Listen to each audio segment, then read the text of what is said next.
Smell of your hair, lying here in my bed. Never gonna be alone, 'cause with you I'm finally coming home.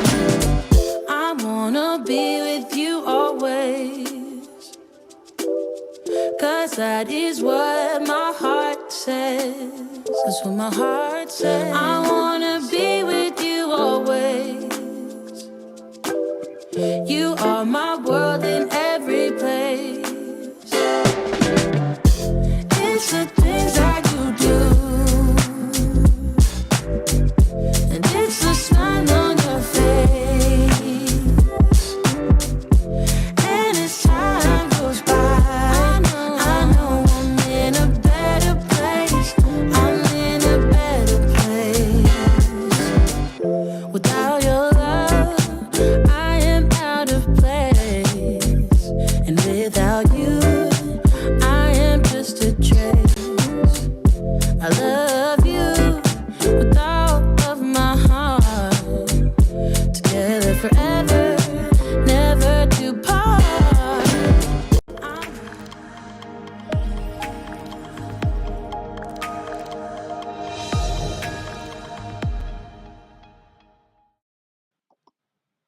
Hello, everybody. Welcome to the show. This is Crypto Talk with Brianna and Scott. My name is Scott.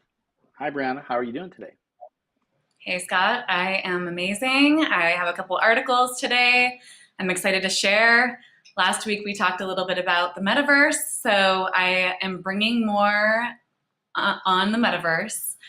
I have an article about kind of differentiating between open and closed metaverses, so I'm excited about that. A little bit about MetaMask and a warning from MetaMask. So yeah, I'm looking forward to sharing my articles. How are you?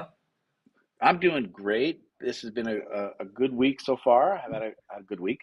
Yeah, I'm going to be talking a little bit about, well, the first thing, the title of the article is Pig Butchering Scam. So this is a scam we need to watch out for, a crypto scam. Also, maybe be talking about Binance admitting that they've got a problem with their BUSD pegging to the dollar. And finally, if we have time, I might talk about LSD, and not the kind that you're probably thinking about. So, there's a little tease for you. Just kidding. Yeah, you never know. Yeah, so, Cool. all right, well, let's hop into it then. Let's hop right on into it. Go ahead, and actually, you shared your screen. Let me just pop you up here. Boom. All right. Metaverse. Yay. I love me some metaverse. Okay. So the reason I'm bringing this forward today, if you are anything like me, good luck.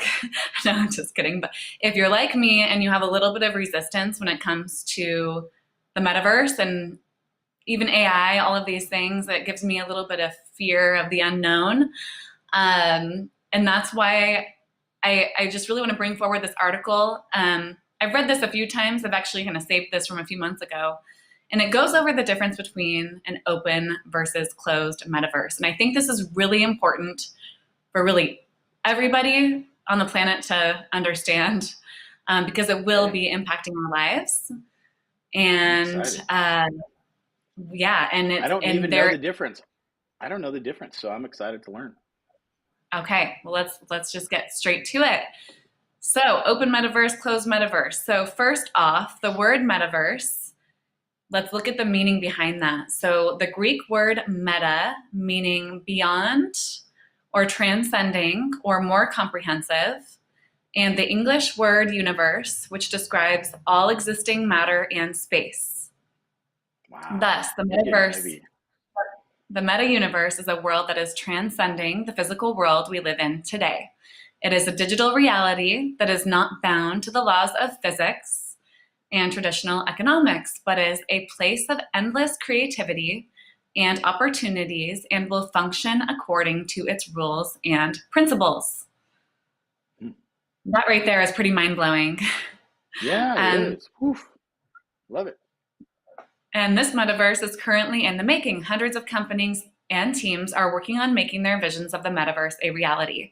Enthusiasts of the metaverse forecast that it will be a multi-trillion-dollar digital economy that transforms the internet with shared virtual worlds. The siloed 2D internet that we know today will be replaced by a 3D interoperable metaverse. Our physical world will merge with a digital reality, resulting in a video game-like internet experience. So we can kind of take a glimpse into the first signs of the metaverse. And what it points out here is we have platforms such as Discord, we have work done in TeamFlow, gaming together in Fortnite and Minecraft, shopping on Amazon, studying on YouTube, tweeting on Twitter. So all of these activities, they're connecting people in the digital space, be it business to customers or users among each other. Today, though, most of these services are disconnected. You have to switch between the platforms to one another. You log in with different accounts, and inter-platform communication is almost non-existent. So now kind of looking into private Web 2, we're painting a picture of what we're kind of operating on right now. So even more critical than their siloed nature is the fact that all of these platforms are owned by large publicly owned companies. Consequently, the most used internet platforms and services that have become an integral part of our everyday lives and on which we are dependent, at least to a certain degree, are owned by just a handful of tech companies. Not surprisingly, that harbors the potential for conflict, as we are really made aware in these last couple of months, right? This is really kind of in the forefront of the media right now. So these companies are no longer mere service providers, but they act as gatekeepers, equipped with the power to decide who gets to use their platforms. This would not pose a problem if these companies did not have a quasi-monopoly within their fields. Users that do get deplatformed are not only excluded from a particular platform, but first and foremost from an important part of social life that is happening on this platform. They get silenced, they lose their voice, and in some cases, even their livelihood. And the same goes for users who do not agree with the business model of the platforms. And as they do not own their own data, they have no leverage to negotiate. Either they accept the platform's terms and conditions or they opt out, which again can be costly due to the quasi-monopolies of these platforms and the social cost an exit entails. Any comments before I move ahead? Nope. That hits it on the head pretty much. Yep. It kind of gives us an idea, and we're seeing a lot of this right now. A lot of politics within major platforms and a lot of censorship. So that's where we move into the hope of an open metaverse. The metaverse will dominate our lives even more than these platforms already do today. It will be a one-stop shop for our digital lives, the gateway to all things online, similar to an internet browser today. It will be the one place that connects all of the different virtual worlds.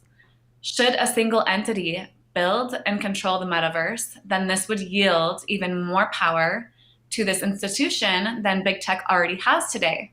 Such an institution could act as a digital nation state that rules at will.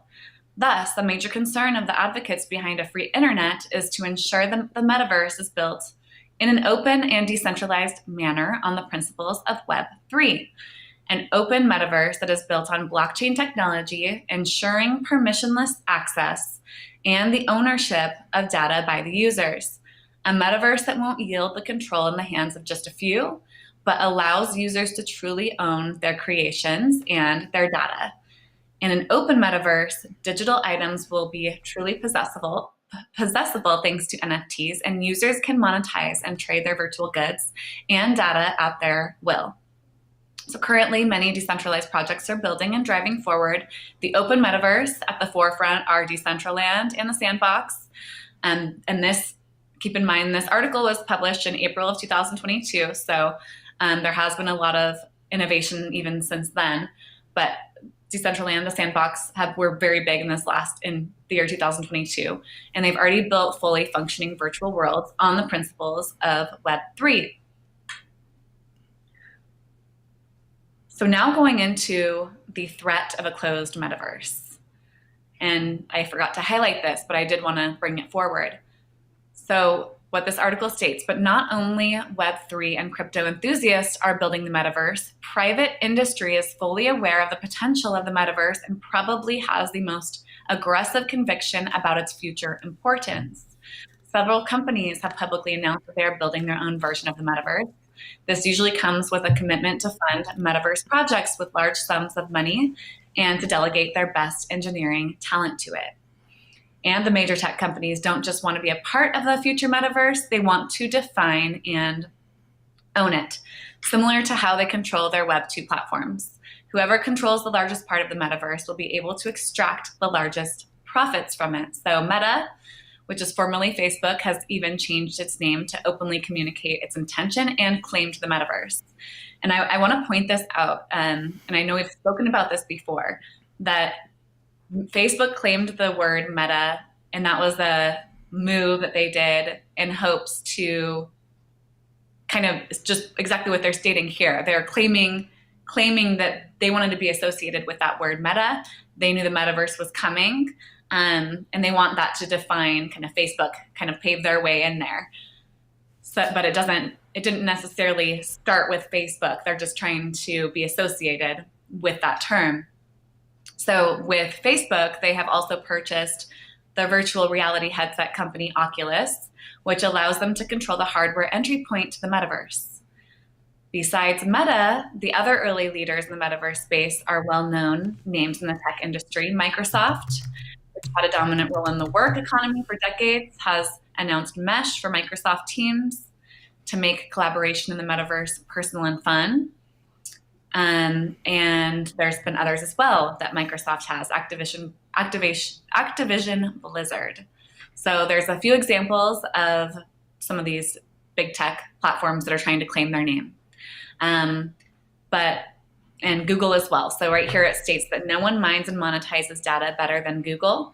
The company had already launched their Google Glass back in 2014 when nobody was even talking about the metaverse. And today they have a wide range of products like Fitbit, Google Assistant, Street View, which help merge the digital and physical world.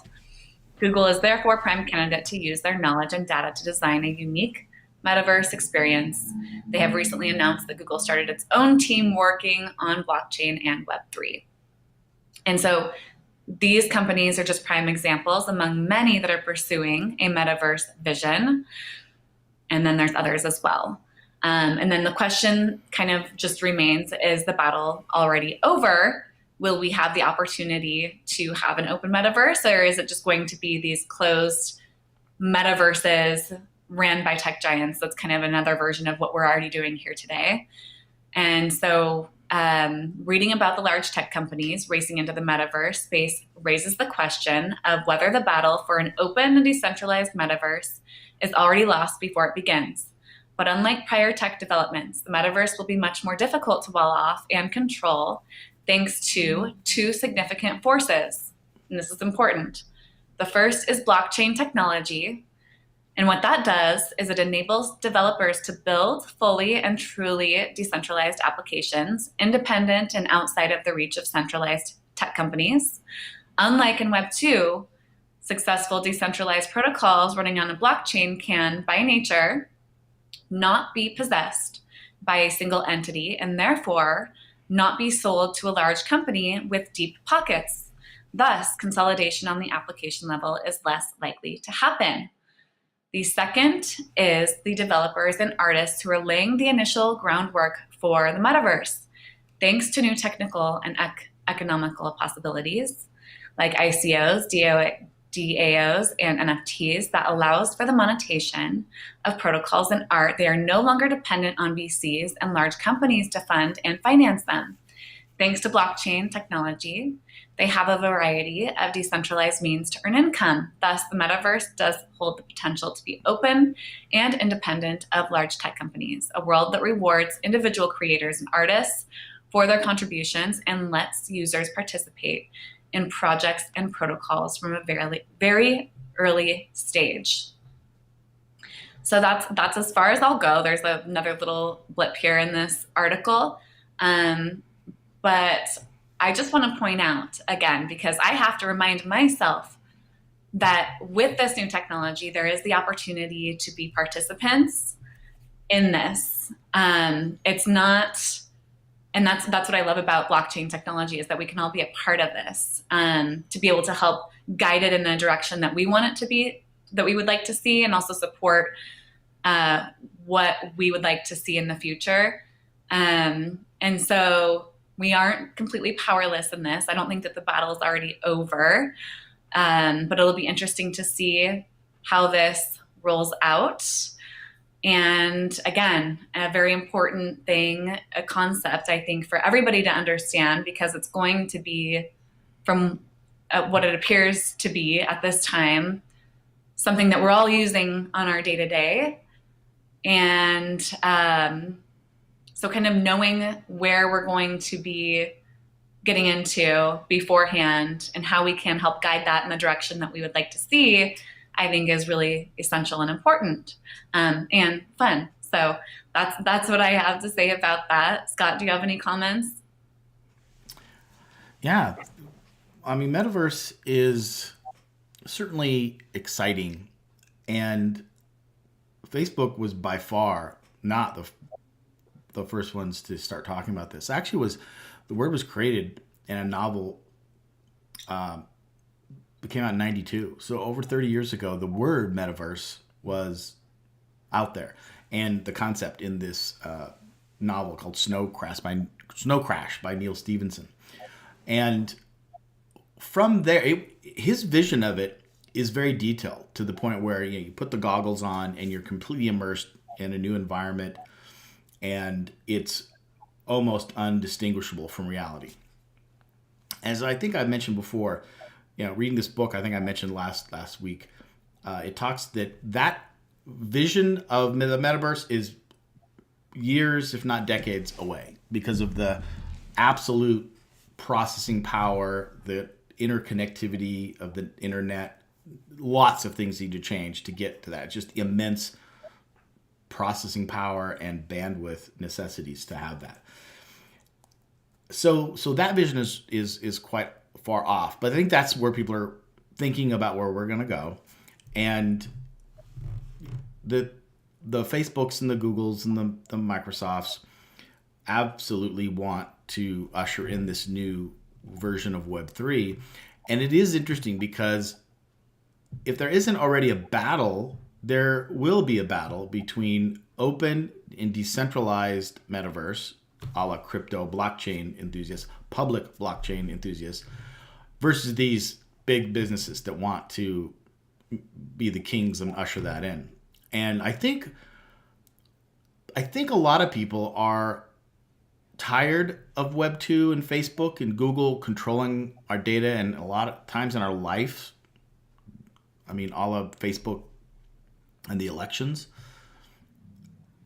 That right there is one of the scariest things, is the fact that really subconsciously Facebook can sway, and all social media, elections. And it may or may not be Facebook per se, but the platform itself, with the way information gets spread, and that a lot of people really look at Facebook and social media as their source of news. Pretty scary what can happen. So yeah, I think there's going to be a battle drawn, and it's starting to come up now as more people, I think, become aware of all these issues and what's happening. It's interesting. I just recorded a new video last night, actually, on blockchain gaming, and the fact that it is tied into ownership, blockchain gaming, and the fact that the key is, as was mentioned in that article, is this ownership ability of Web3 and the metaverse.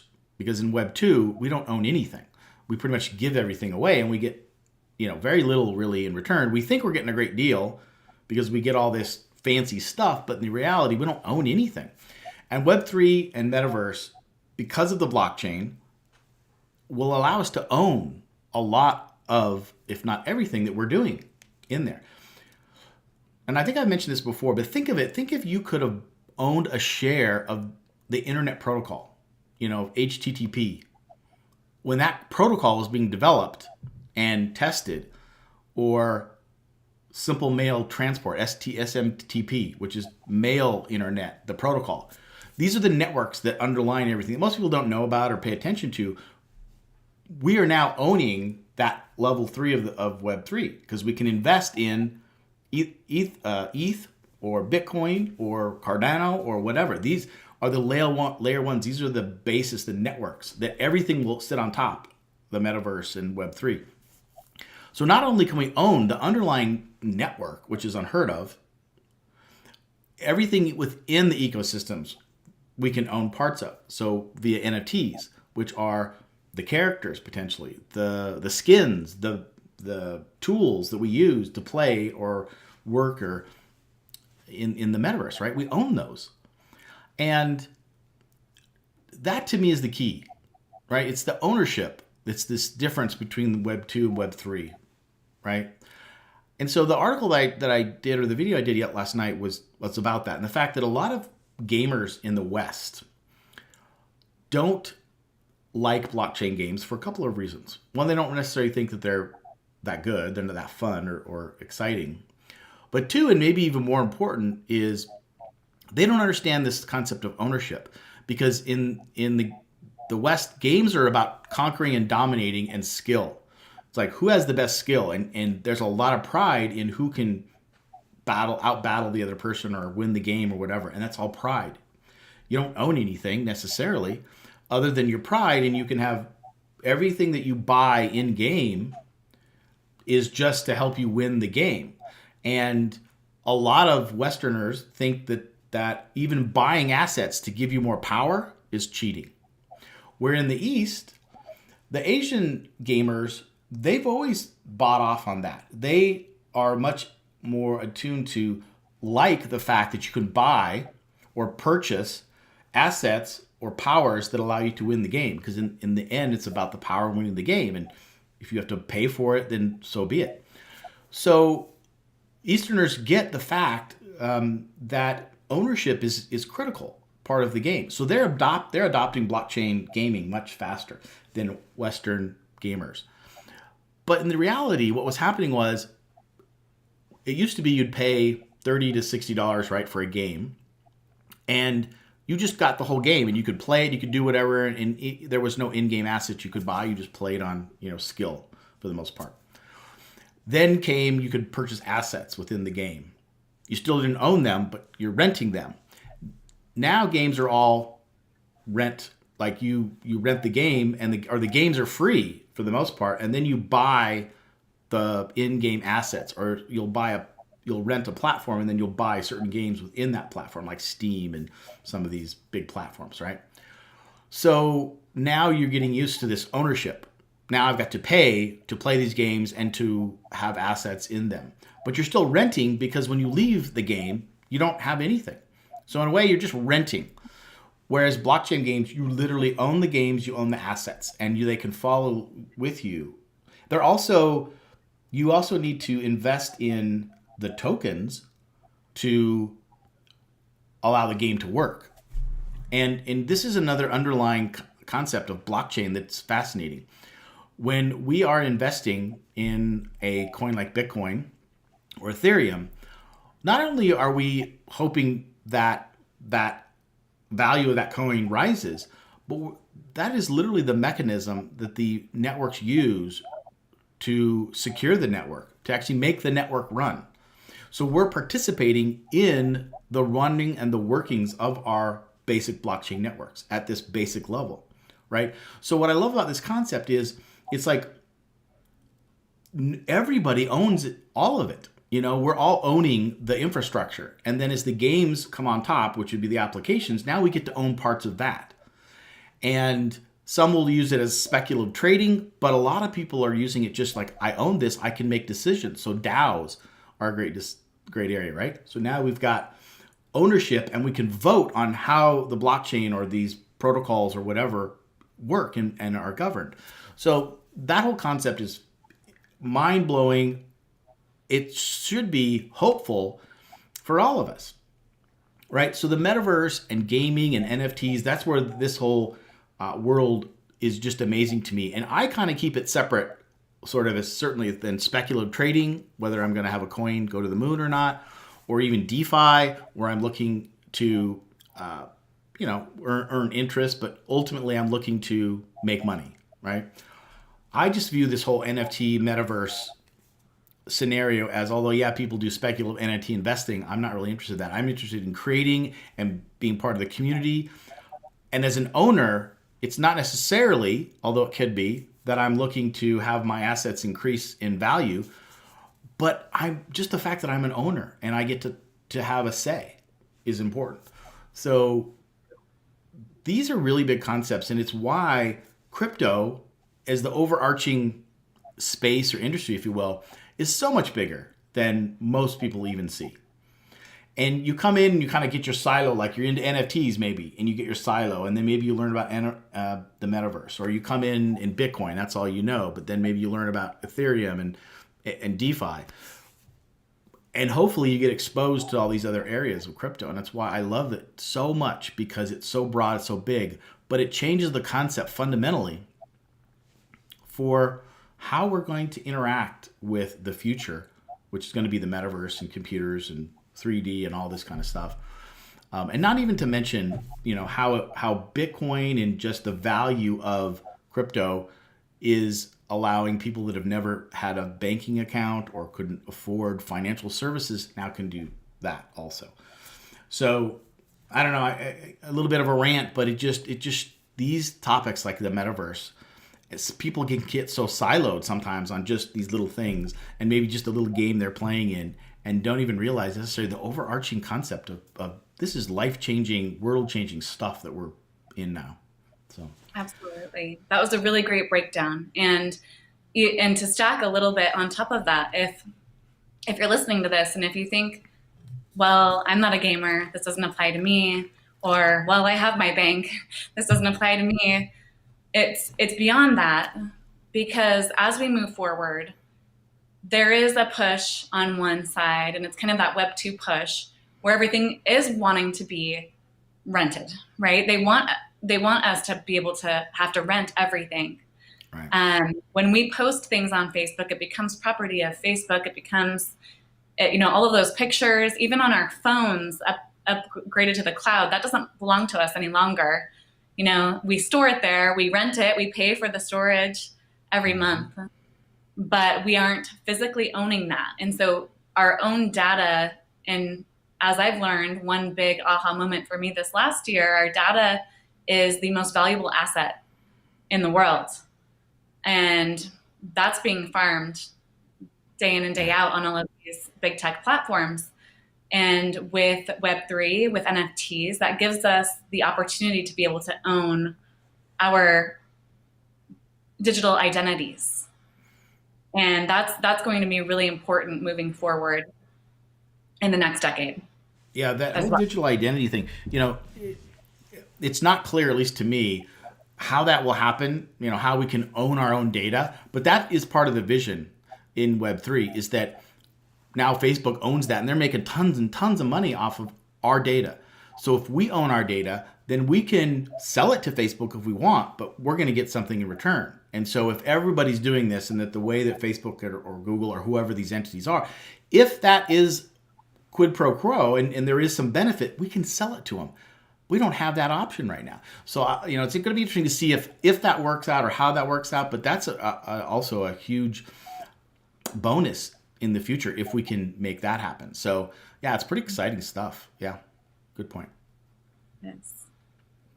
All right, what else you got? Do you want me to share my other one, or do you want to go to yours? And if we have time, we can bounce back to mine. Right.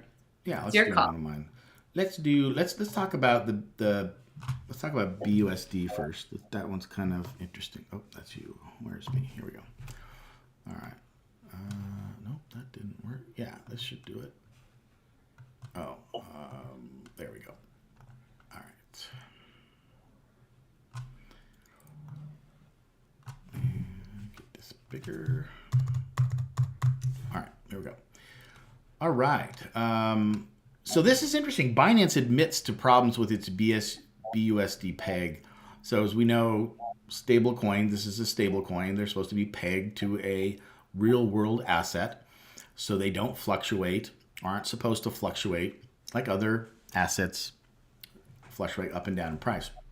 They stay pegged to Usually the dollar happens to be the one that's got the most stablecoins. So BUSD is Binance's stablecoin. Now, as you may or may not know, there's the Binance Smart Chain, but you can also have BUSD. You can have BUSD on the Smart Chain if that's the blockchain you're working on, or you can have BUSD on Ether, on the Ethereum blockchain, and various others. And in fact, a lot of stablecoins, USDT, USDC, work on almost all of the blockchains. But what's different is each blockchain is completely its own entity, which is interesting if you think about it. And things run differently. But this article is going to even show how more isolated in some ways each blockchain is. So what it's saying is that BUSD on the Ethereum blockchain is fully collateralized by US dollars in a process overseen by New York-based financial technology firm Paxos. So it's regulated in the US and looked over by an auditing firm, Paxos, and I think Paxos does more of these kind of things.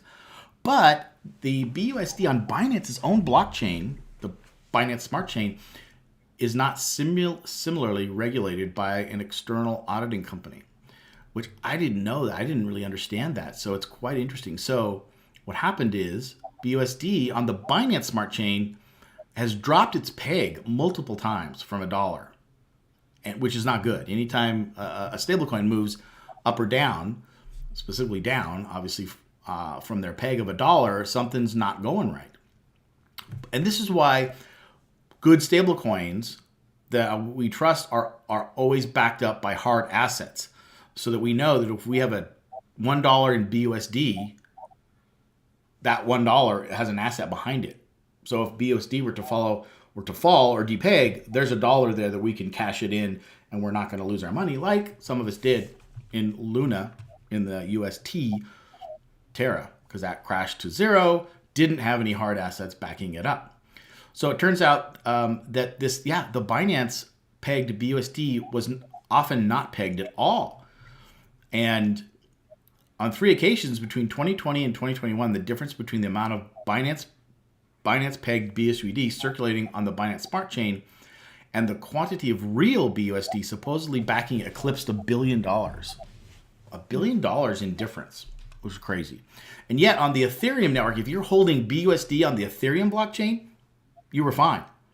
So what caught my attention about this article is the fact that blockchain, crypto, DeFi, this is complicated stuff.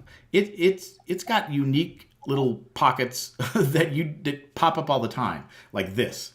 And you just gotta be watching out and just double check and get with your peers and talk about the different types of investments you're gonna do, because there's almost no way to absolutely know what the heck's going on fully with all of these, assets and so on. So I'm just going to stop it there. I've really covered, the point that I wanted to cover. Did you know that? I mean, what do you think about that? No, I did not know that. We can only make our best guesses throughout these times, and for me, it was like, okay, I felt like Binance would be pretty strong, but I guess I still have, and again, it raises that question you just never know what we don't know in this. I keep running into that. Yep. And I do have, so was it intentional, I guess, that on that chain, it wasn't pegged, but it was on the one that was being audited? I mean, I guess that's... I don't know. I don't know if I'd use the word intentional.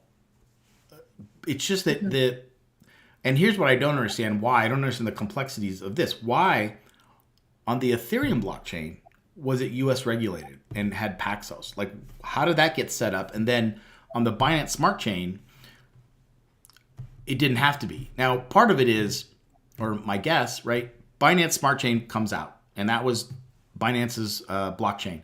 And they knew they were going to build a blockchain that was like Ethereum, it even is based on Ethereum, but completely separate, right? So they can do whatever they want with it, Binance, and they created their own BSD coin, which is a governance coin that is not, it's not a stable coin. It's an asset that goes up and down based on if you think Binance is a good company or not, or valuable or whatever, right?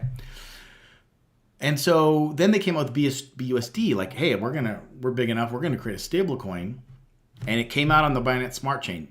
But to be successful now, because people are all over the place, they want to invest, especially in DeFi. You're going to want to invest in multiple DeFi protocols on multiple blockchains.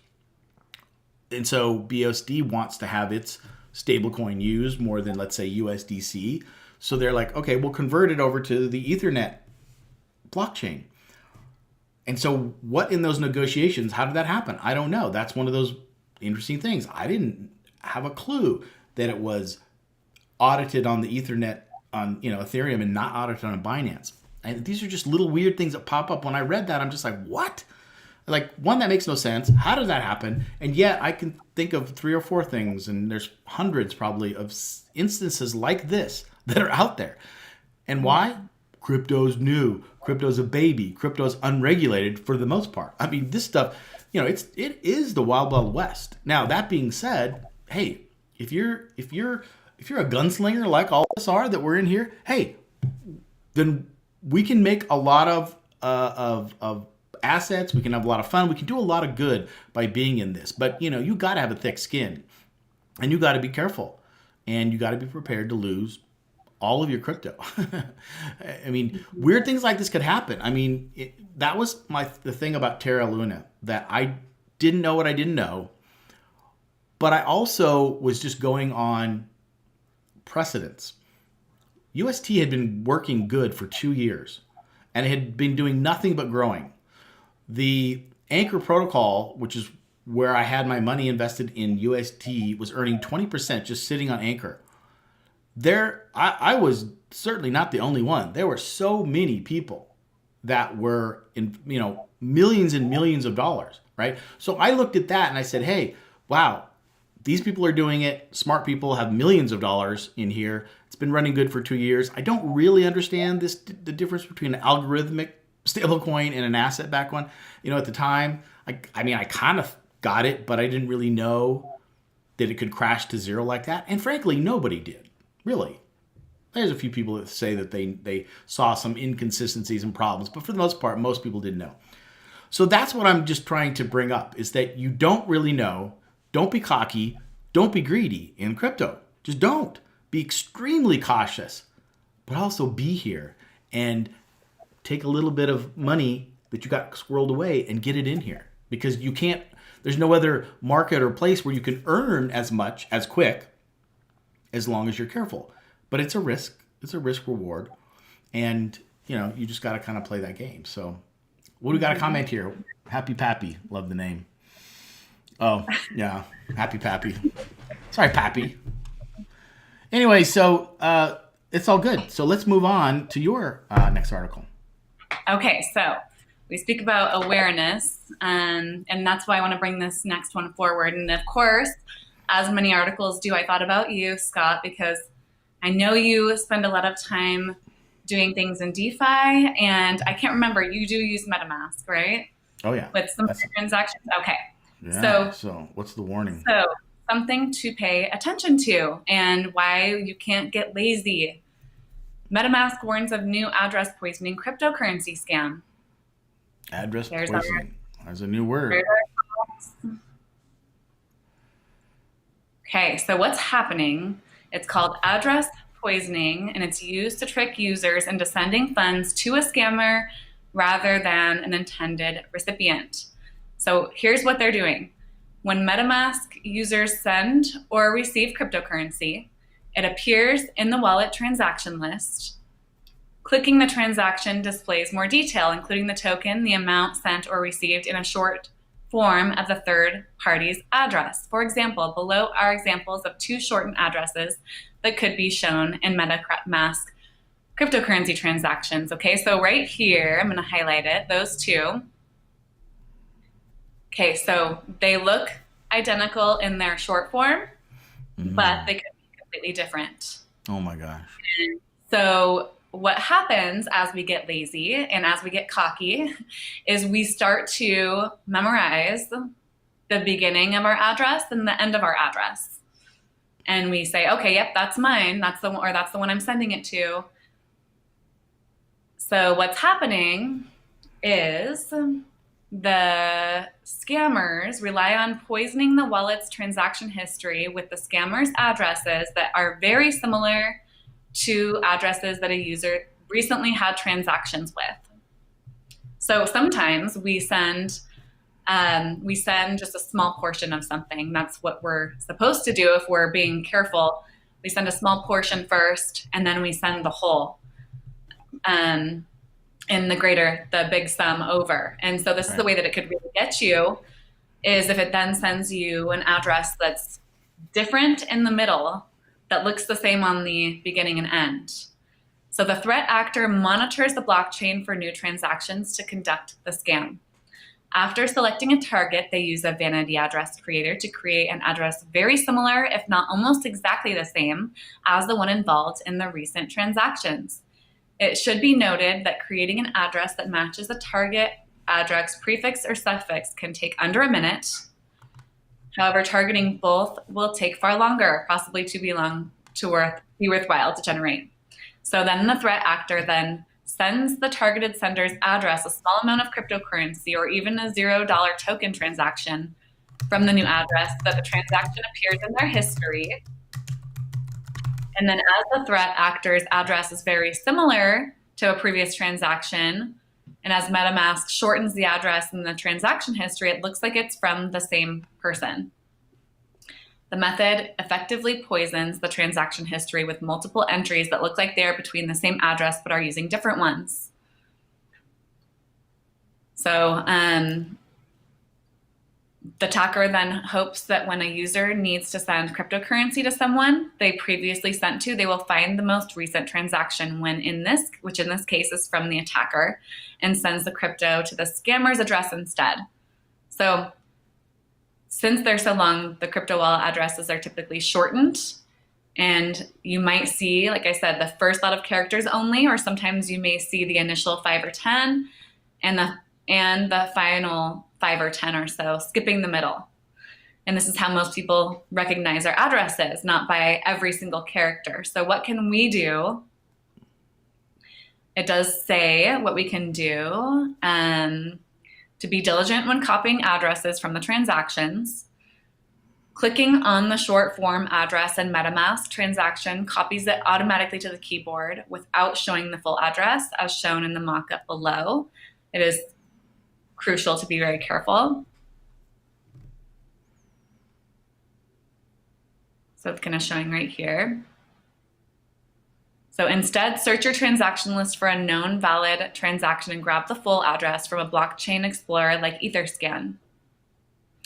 MetaMask also recommends that you use their built-in address book feature at settings to contacts to save known valid cryptocurrency address for people or services you commonly send transactions to. And then it just points out that one possible way that MetaMask could prevent these types of attacks is to create a new option that forces the displaying of complete send and from addresses in transaction histories. However, as Ethereum addresses are very long, 66 characters, this would introduce user interface design issues. Wow. Yeah. Just another thing to think about it. And this is just another one. I would say, I'm not sure I understand the searching your transaction list for a known valid transaction and grab the full address. I guess as long as you know what you're looking at there, because you're looking at your address. There's a lot of things in Etherscan that there's a lot of numbers, a lot of stuff can be very confusing. And you can search on a transaction address, or you can just put in your MetaMask public address also. A lot of times you can go to Etherscan and put in your public address and just copy it in to the address field, and it will then show you everything, like all your transactions and everything for that MetaMask address, which I do. So that may be an option, just to, whatever you were going, if you're going to send crypto, to somewhere, you could take your address, pop it into the Etherscan address, and it will show the full thing. That's one thing nice about Etherscan is it doesn't cut stuff off. It shows the whole address. And then you could And then it will also show you all your transactions, and you can kind of look, are those my transactions? Just to make sure. If it looked weird or looked like, what are those? Then something might be fishy, so you might start over. The address book thing, I suppose, a good idea. I was cautioned away from that in somebody I learned something from. I don't know really how that could get hacked or whatever, but I suppose that is another good option. The other thing I thought about was just, I usually got Evernote or some sort of notebook or whatever, and you could just, once you click the little address button at the top of your MetaMask to copy it, you could just quickly paste it into a notebook and just kind of scan it and see. Because as you pointed out, or this article pointed out also, it's like I tell everybody every transaction that you do where you're sending and receiving, look at the first 4 and the last 4 digits, because really it's hard to look at all of them.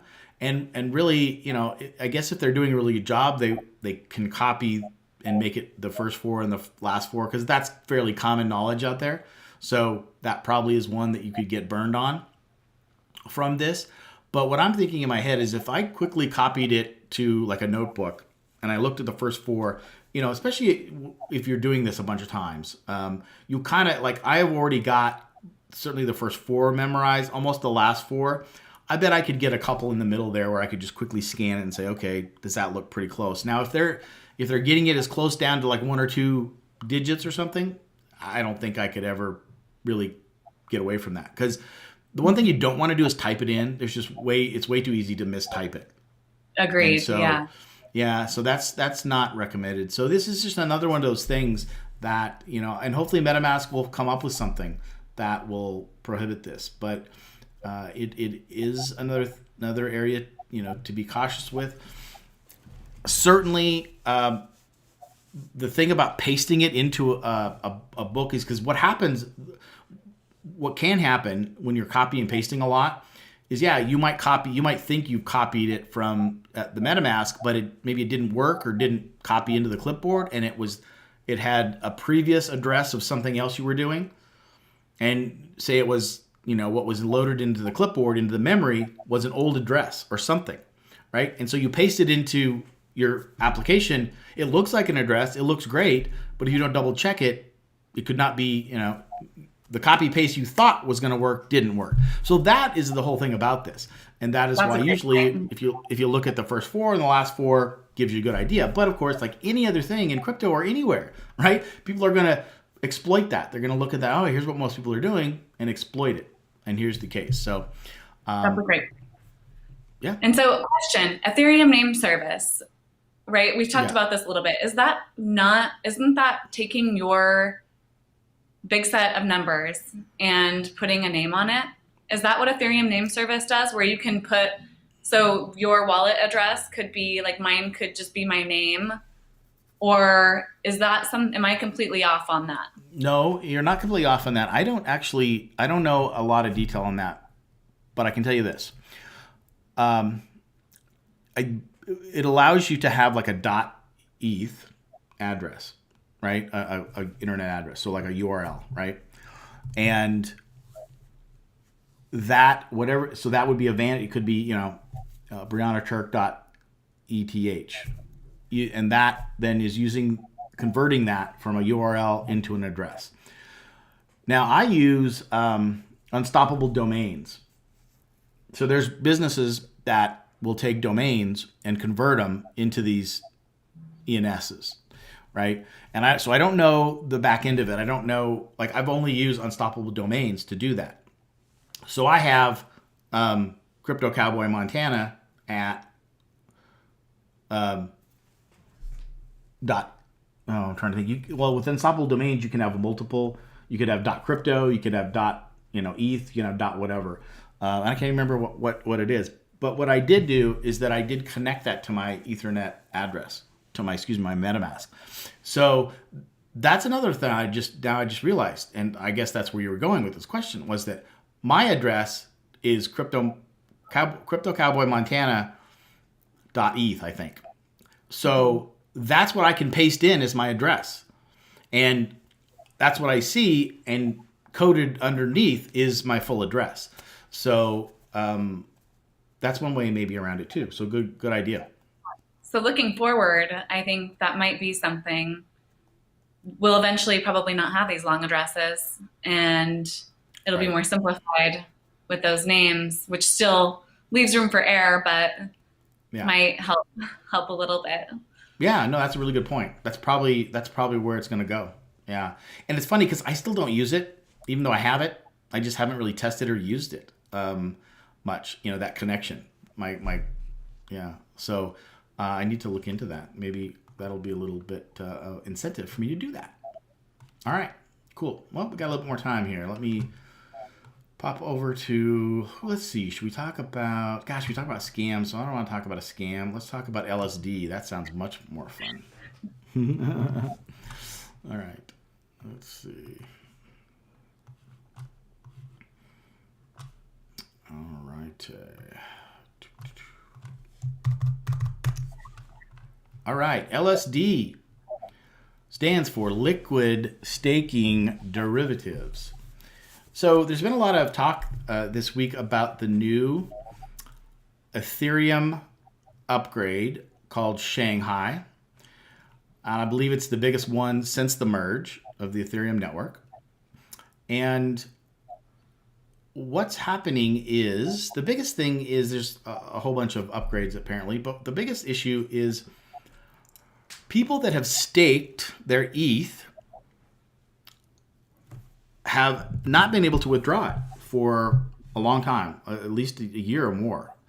And that was just part of the deal, was you're going to get this good return, but until the merge happened, and then apparently this next version, which is Shanghai, you couldn't withdraw that ETH. So it's been locked up since then. And after the Shanghai, which I think is going to be early, March, April, I'm not sure of the time, that's all going to get unlocked. So there's going to be a ton of ETH unlocked, and people are going to, what are they going to do with it? Are they going to cash it in for fiat? Are they going to invest it? They're probably going to invest it in some other area.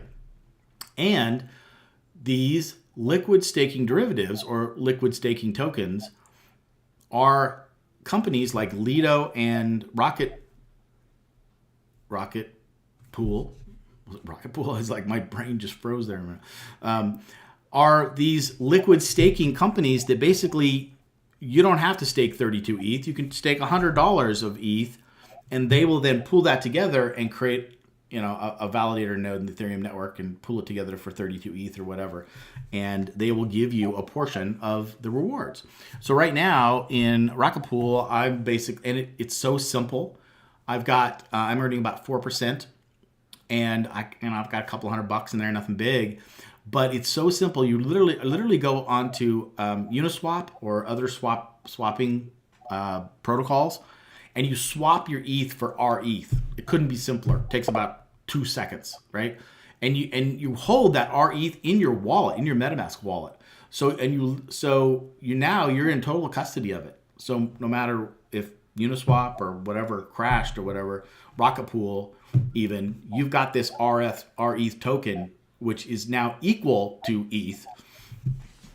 And when I want to cash it out, whatever the value of ETH is, for the most part, will be very close to what our ETH is. And it's so simple. And so people are seeing this. And so what they're speculating on is that as all of this ETH unlocks, this staked ETH from bigger protocols that have locked it up, gets unlocked, people are going to flood into these liquid staking tokens because it's so much easier to do. And so these companies like Lido and Rocket Pool, their tokens are skyrocketing. They're already up 20, Lido's up 53%, Rocket Pool's up 23% right now. And that's even before this happens. So this is kind of an interesting little bubble, whatever you want to call it, that is really inflating these projects. Also other DeFi protocols and DeFi as a whole may get bumped up, and maybe other protocols too. So we've already seen, we didn't even talk about this, that this week, amongst other things, crypto as a whole is bumped up. I mean, Bitcoin got almost to 19,000, right? And Ethereum's moving up too. And Cardano, Solana, which we thought was dead, that's moved back up. So really, the beginning of this year has really been a big bump for crypto, and so that's kind of cool. And so maybe part of this, I mean, a lot of things, but this is an interesting little bubble. So, yeah, Brianna, we got to get you into staking and Lido or ETH. Just go into Rocket Pool. I can show you, like I said, 5 minutes, 3 minutes, and you're staking. Mm-hmm. And, You're gonna and have to walk me through it. it's in your MetaMask wallet. If you've ever swapped anything on Uniswap, which I know you have, that's how easy it is. You take your ETH and it says ETH, and you say search for RETH. It's there. Boom, boom, click. Okay, you're gonna have to walk me through it, Scott. Yeah. And Your so guidance. it's awesome. Anyways, so yeah, that's what I got for that, and it's almost at the top of the hour. We may get out of here at an hour today. I mean, we could talk for hours and hours, but I want to respect everybody's time. And but yeah, if you're watching the replay of this, say hi to us. Let us know what you want to talk about. And we love anything in the crypto space. You can tell we can get off on rants, both of us, just on and on and on. And we love it. So we'd love to talk about any other topics you'd love to talk about. Anything else that you want to say, Brianna? I just want to point out, and I want to shout out to you, Scott, because you've been going on your 365 days of crypto. So go check out Scott's channel, Crypto for the Rest of Us. I love your shorts. That sounds funny. That does sound funny. Yeah, 60 seconds. You know, and you know what's funny is I've never been much for the short, like, I usually like to watch a good 20-minute video. Yeah. But those 60-second shorts of yours, I'm really enjoying, and Thank keep you. going. You're inspiring me to do more for my channel. I know I need to get back on it as well. So yeah, go check that out if you haven't. And you're going every day for the full year, right, Scott?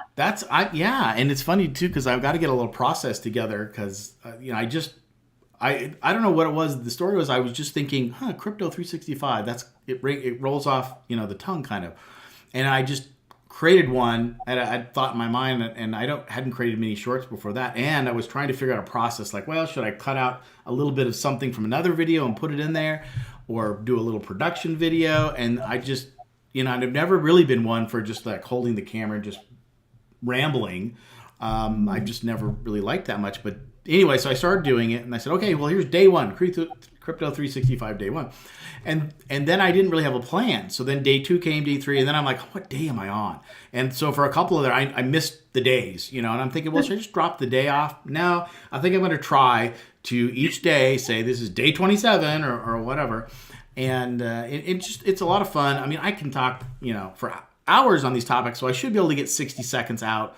But some days, it is interesting to stay concise, even for 60 seconds. But yeah, it's fun because we talked about it in our Kings of DeFi group, crypto DeFi group that we're both in. And, we just encourage everybody to just get out there and spread the word about this, even if it's 30 seconds, 60 seconds or whatever. So yeah, and also check out Brianna's channel. I love Brianna's channel because it's very enlightening. It's very open. It's not all about crypto. It's about life. But she talks about crypto concepts.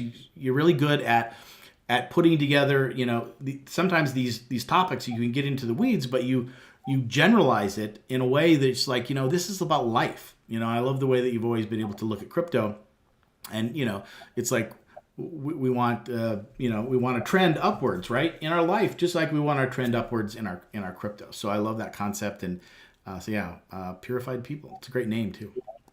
Yeah, check us both out. And then we're here live every Friday at noon Pacific time. So join us every week. And we thank everybody who's here and continues to be here, and welcome any newbies. Please come in and join us. We want to hear what you have to say. So all right, that's what we have for this week. All right, cool. See you, everybody. See you next week. Bye.